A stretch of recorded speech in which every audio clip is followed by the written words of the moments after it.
انسان کا معاملہ یہ ہے کہ جب اس کا رب اسے آزماتا ہے، اسے عزت دیتا ہے، نعمتیں دیتا ہے، تو وہ کہتا میرے رب نے مجھے عزت دی۔ وَأَمَّا إِذَا مَبْتَلَاهُ فَقَدَرَ عَلَيْهِ رِزْقَهُ، جب اسے آزماتا ہے اور اس کا رزق جو ہے اس پر تنگ کر دیتا ہے، راشننگ کر دیتا ہے، تھوڑا تھوڑا دیتا ہے، فَيَقُولُ رَبِّي أَهَانَنِ، تو وہ کہتا میرے رب نے مجھے ذلیل کر دیا۔ کلا، ایسا نہیں ہے۔ آپ کو کیا خرابی نظر آئی اس میں؟ کوئی شرک نہیں ہے۔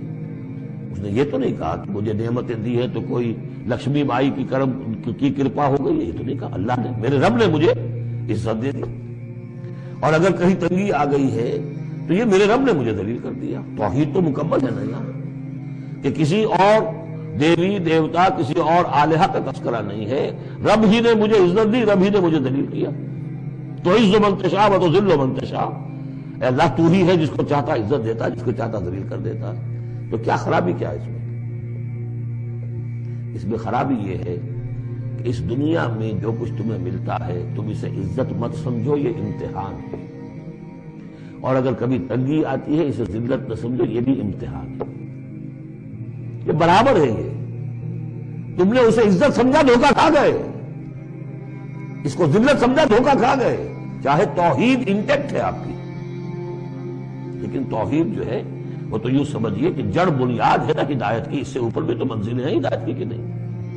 یہ امتحان ہے۔ ایک لفظ جو کامن ہے، اذا مبتلاہ ربہ فاکرمہ، جب اسے ابتلا میں ڈالا اور ابتلا میں عزت دی۔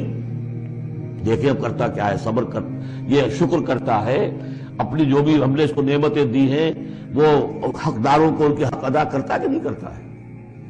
یہ عزت نہیں ہے، عزت تو تب ہوگی جب تم اس امتحان میں پورے اترو گے۔ ذالک یوم التغابن، وہ تو قیامت میں پتہ چلے گا کہ کس کے لیے عزت تھی، کس کے لیے نہیں۔ کسی کو تنگی دی ہے تو یہ ذلت نہیں ہے، دیکھنا ہے صبر کرتا ہے کہ نہیں کرتا۔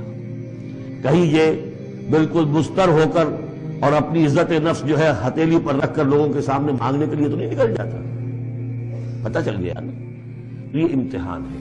تو پہلا درجہ سمجھیے کہ چاہے فراوانی ہو، عیش ہو، آرام ہو، دولت ہو، یہ بھی امتحان۔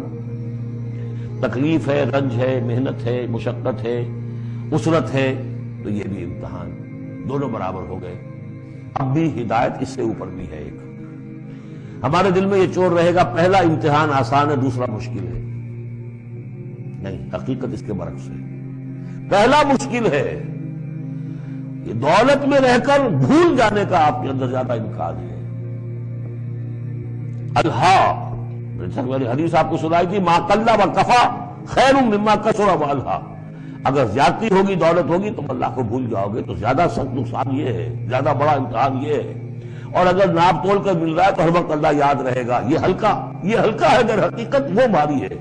اور اسی میں وہ واقعہ لوٹ کر لیجئے امام احمد ابن حنبل رحمۃ اللہ علیہ کا، کہ جب وہ مار پڑ رہی تھی کہ جس کے بارے میں الفاظ ہے کہ ہاتھی کو بھی وہ مار پڑتی تو بلبلا اٹھتا، اس وقت آنکھوں میں آنسو نہیں آئے۔ کب آئے؟ جب بادشاہ وقت، خلیفہ وقت کا ایلچی آیا ہے اشرفیوں کے توڑے لے کر کہ یہ بادشاہ نے آپ کے لیے نذرانہ بھیجا ہے، تب رو پڑے، اے اللہ میں اس امتحان کے قابل نہیں ہوں، یہ امتحان سختر ہے۔ تو یہ ہے درجہ بدرجہ، لَتَرْكَبُنَّ طَبَقًا عَنْ طَبَقٍ، تو ہدایت کے بھی یہ درجے ہیں۔ پہلا درجہ تو یہ ہے کہ جو بھی ہے اللہ کی طرف سے ہے، تنگی ہے تو اللہ کی طرف سے، اور فراوانی ہے تو اللہ کی، یہ توحید تو پوری ہو گئی آپ کی، اللہ کی طرف سے۔ لیکن اس میں اب آگے درجے ہیں کہ یہ امتحان ہے، یہ بھی امتحان، وہ بھی امتحان، اس اعتبار سے دونوں بھی امتحان ہیں، یہ دونوں برابر ہیں۔ اس سے بھی اوپر یہ ہے، وہ امتحان مشکل ہے فراوانی والا، اور یہ امتحان جو ہے یہ آسان ہے۔